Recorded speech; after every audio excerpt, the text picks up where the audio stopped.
Con la ayuda del Señor deseamos iniciar el estudio de la epístola a los romanos y en este caso lo haremos con el primer capítulo. Lo primero que queremos identificar es quién es el autor, cuál es la autoría del libro. Y de hecho el primer capítulo es la introducción y no solamente de quién es el autor, sino cómo se define a sí mismo el autor, qué calificativos, qué atributos y qué propósito le impulsa que esta epístola se dé como hoy la tenemos. Por lo tanto, ya en Romanos 1.1, y ustedes lo están viendo en pantalla, Pablo se presenta directamente y da su nombre. Pablo, siervo de Jesucristo, llamado a ser apóstol, apartado para el Evangelio de Dios. Así que él, además de su nombre, él se categoriza con un triple atributo y se llama a sí mismo siervo de Jesucristo, llamado a ser apóstol y apartado para el Evangelio. Cuando nosotros tomamos en una forma conjunta estos tres atributos, están relacionados, uno, con la funcionalidad, por el hecho de que ejecuta un servicio para un ser superior, con un mensaje. Apóstol significa mensajero o enviado. Por lo tanto, él no solamente tiene una función, sino que además tiene un mensaje.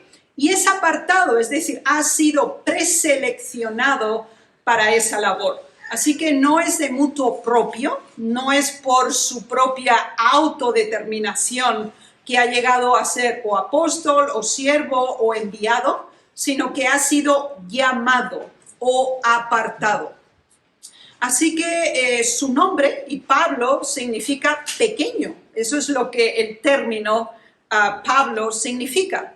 Por lo tanto, es significativo si nosotros decodificáramos su nombre propio con sus adjetivos calificativos en el primer versículo, nos daríamos cuenta que en todo el sentido amplio del término se considera un servidor, un portador del mensaje y un elegido por Dios para ejecutar esa misma misión. Y creo que una mejor presentación no podríamos encontrar. Pero su autoría no solamente está constatada en el primer capítulo, sino que también lo está en el último capítulo, el capítulo 16. Y de hecho en el versículo 22, ustedes pueden leerlo aquí, él se dirige directamente a Tercio, y le dice, yo, Tercio, que escribí la epístola, os saludo en el Señor. ¿Sí? Entonces, esto es muy importante porque lo tenemos al principio y lo tenemos al final como el autor y el promotor de este mensaje, obviamente, es por inspiración. Y cuando él se presenta a sí mismo, lo hace porque nunca había estado antes en Roma. Por lo tanto, estas son sus credenciales o su carta de presentación y lo especifica grandemente por el hecho de que comunica quién le ha confiado esta tarea, es Jesucristo, cuál es el mensaje que trae o que va a incluir en esta epístola, es el Evangelio y se dirige a todas las naciones. Y la pregunta es, ¿cómo a todas las naciones si está escribiendo solo a una ciudad específica? Bien, Roma era la capital del Imperio Romano. En ese momento contaba con aproximadamente 1 millón de habitantes, de una gran diversidad en su propia área cosmopolita. Por lo tanto, sí muy bien podía declarar que estaba dirigida a todas las naciones. Pero es interesante el toque personal que Pablo atribuye a esta epístola y dice claramente que él ha tenido el deseo varias veces de visitar Roma y de alguna manera pues no le ha sido posible hasta este momento. Y especifica que él tenía no solamente el plan, sino que era un deseo y un anhelo creciente. Y también justifica la razón y de hecho él presenta 3 razones fundamentales que han promovido su deseo intenso de poder visitar Roma. Uno de ellos es porque, aunque no he estado antes, he escuchado acerca de vosotros. y le dice, son muy buenas las noticias que llegan de vosotros, de hecho son conocidos en todo el mundo.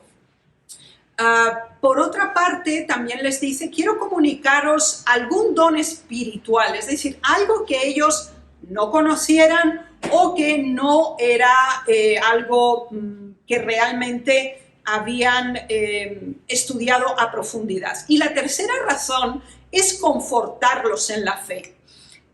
Cuando él está escribiendo la carta a los romanos, el emperador Nerón era en ese momento el que estaba rigiendo el Imperio Romano, cuya capital estaba en Roma. Por lo tanto, el sentido de consolación era realmente una necesidad en ese momento. Por lo tanto, en estos primeros pensamientos introductorios a la epístola a los romanos, conocemos o podemos decodificar bastante acerca de la personalidad y el acercamiento evangelístico de Pablo. Pablo, al presentarse a sí mismo, realmente se coloca en el nivel más humilde y sencillo posible. Aunque aquí tenemos la traducción como siervo, literalmente el concepto es esclavo. Es decir, él se siente perteneciente a, y su amo es Dios mismo. Y ese concepto era muy conocido dentro de la estructura sociocultural del Imperio Romano por el mismo hecho de que la esclavitud era parte del sistema económico y estaba enraizada en la estructura social del imperio. Así que él se coloca en el nivel social más bajo de la jerarquía de ese momento.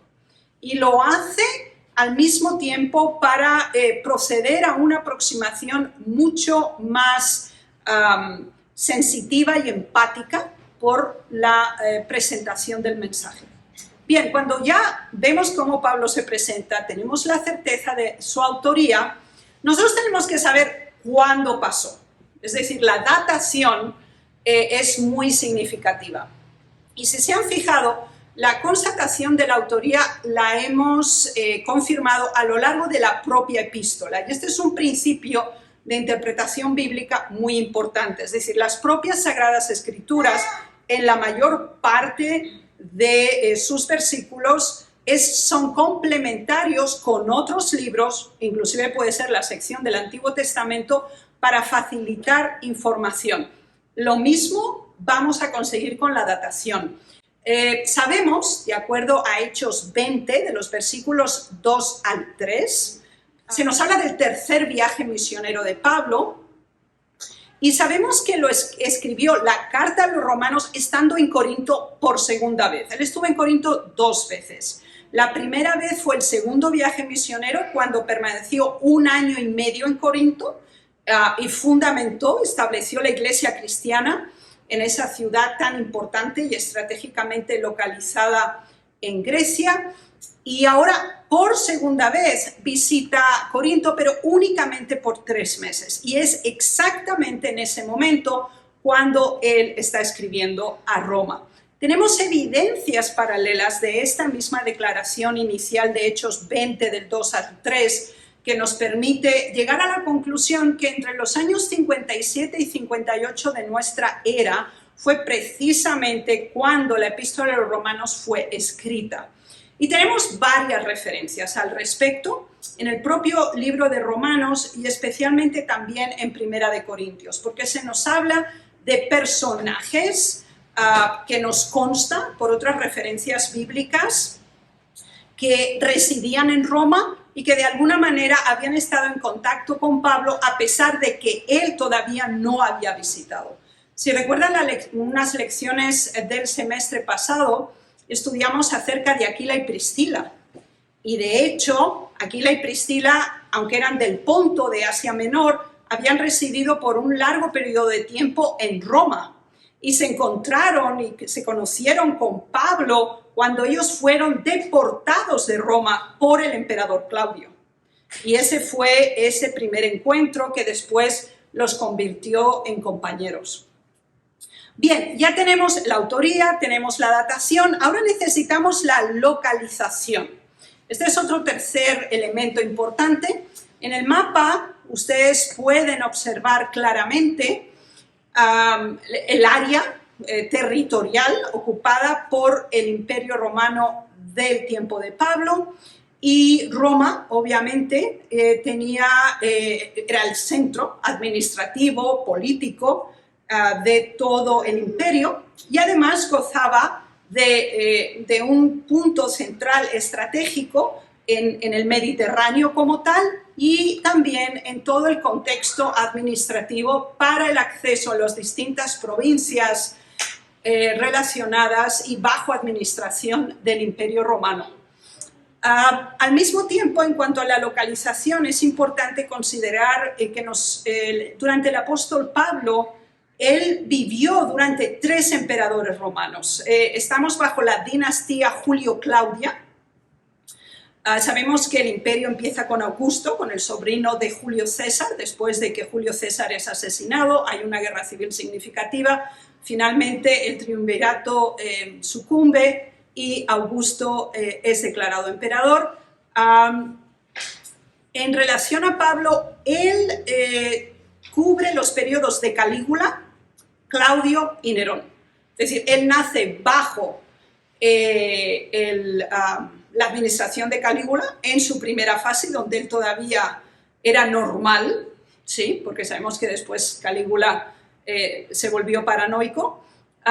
Estuvo durante la administración de Claudio y él fue decapitado por Nerón. Así que pudo vivir 3 administraciones directas de 3 emperadores del Imperio Romano.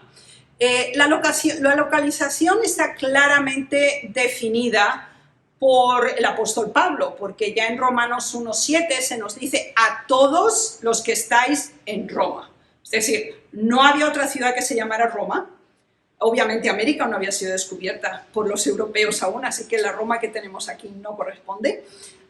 Y estamos hablando de la única Roma que había en el continente europeo en ese momento. Pero hay algo significativo. Cuando Pablo visita Roma, la iglesia ya estaba claramente establecida. Ahora, ¿qué primera referencia tenemos nosotros de que el cristianismo se introdujo en Roma? Bien, la primera está en Hechos capítulo 2, versículo 10. En Hechos capítulo 2 tenemos el discurso de Pedro en Pentecostés en el pórtico del templo, tras el derramamiento masivo en el aposento alto de las 120 personas en ocasión de la lluvia temprana. Y entre los oyentes se nos lista en Hechos capítulo 2 toda una serie de ciudades, países y regiones. Y ahora aquí se nos dice en Frigia y en Panfilia, en Egipto y en las regiones de Libia que están cerca de Cirene, y visitantes romanos, tanto judíos como prosélitos. Por lo tanto, el cristianismo parte de esa gran predicación de Pentecostés en Hechos capítulo 2. Y esos tanto judíos como prosélitos, es decir, gentiles convertidos al judaísmo, a su regreso a Roma, portan consigo este mensaje a la ciudad. Y por lo tanto, cuando Pablo está escribiendo la epístola a los romanos, ya hacía aproximadamente 22 años que la iglesia cristiana ya estaba establecida, ¿sí? Ahora, ¿quiénes iban a ser los lectores? ¿A quién se dirigía en ese momento histórico la epístola? Bueno, pues es una de las más versátiles y más plural. Y tenemos varios elementos significativos. En Romanos, siempre estamos en el capítulo 1, en el versículo 13, se nos habla primero de gentiles en sentido genérico del término. En el versículo 14 se nos habla de griegos, no griegos, sabios y no sabios.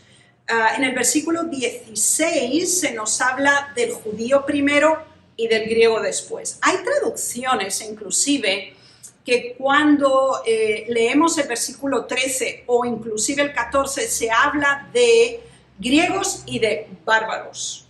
Y estos conceptos era una distribución étnica y lingüística basada en la cultura griega. Es decir, para los griegos, todas las personas que no hablaban griego, que vivían fuera del territorio de la cultura griega, eran bárbaros. Ya está. Bárbaro era un sinónimo de falto de civilización, primitivo, arcaico, inculto, y una persona no apta para ser civilizado. Todo ese era el concepto bárbaro. Ahora, los romanos lo adaptan.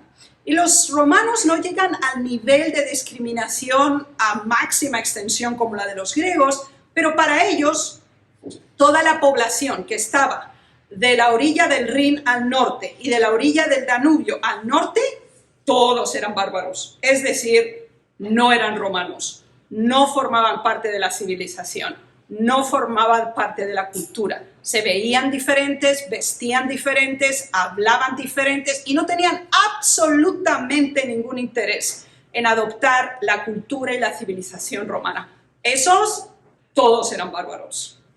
Entonces, cuando nosotros leemos a quién pretendía alcanzar Pablo, es a todos, a toda la población. Y nos damos cuenta cuán diversa era, porque había estos griegos romanos que se consideraban los seres más cultivados, más civilizados.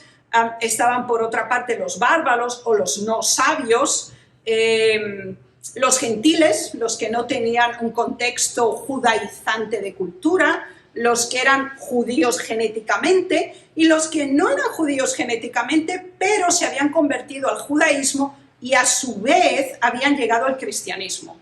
Así que esta, además de ser la epístola más extensa del Nuevo Testamento, es también la más prolífica en el sentido de distribución poblacional.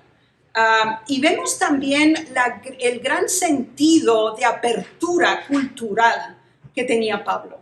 Es decir, para él escribir esta epístola a la Iglesia de Roma significaba que cubría todo el nivel social, religioso y cultural altamente diverso que formaba la Iglesia de Roma. De hecho, era una de las más diversas en sí mismas desde el punto de vista de cultura, lengua y nacionalidad.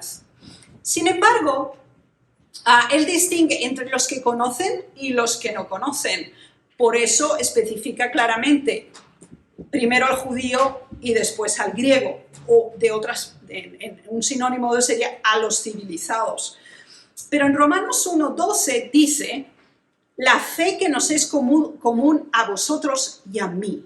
Y este es un punto de conexión, es un punto y un puente en el que Pablo especifica que aunque yo soy un judío y me he convertido al cristianismo y os estoy escribiendo desde Corinto y espero poder ir a Roma, entre nosotros no hay ninguna barrera, a no ser que sea la geográfica, porque tenemos la misma fe. Y él dice más, en Romanos 1:8 les dice, vuestra fe se divulga por todo el mundo.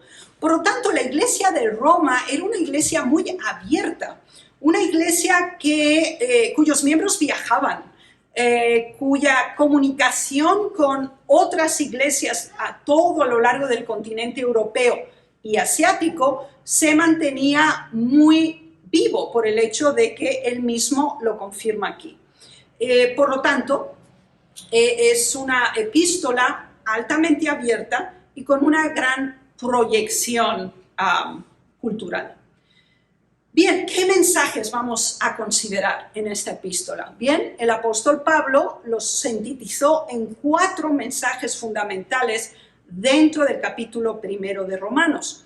Y de hecho, el primero de todos que él introduce es la naturaleza divina humana de Jesús. Y es muy interesante porque los versículos 3 y 4 del capítulo 1, él hace un énfasis específico, es el primer tema doctrinal que él enfatiza y subraya específicamente, diciendo que acerca del Hijo de Dios, nuestro Señor Jesucristo, del linaje de David, y que vino de acuerdo a la carne, y también ha resucitado de los muertos. Entonces, Cristo es el primer tema que él aborda y que introduce como principio vital a lo largo de todas las epístolas. Y es precisamente esa combinación entre la naturaleza divina y humana de Jesús contemporáneo al Evangelio que iba a presentarse.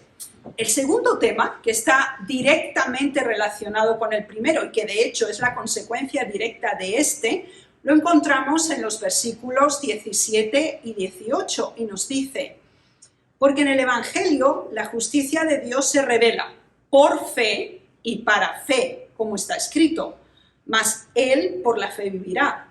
Porque la ira de Dios se revela desde el cielo contra toda impiedad e injusticia de los hombres que detienen con injusticia la verdad.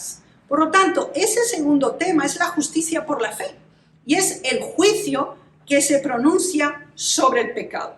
Así que la combinación de evangelio, justicia y fe se desdobla en comparación y contraste con ira, impiedad e injusticia al nivel humano.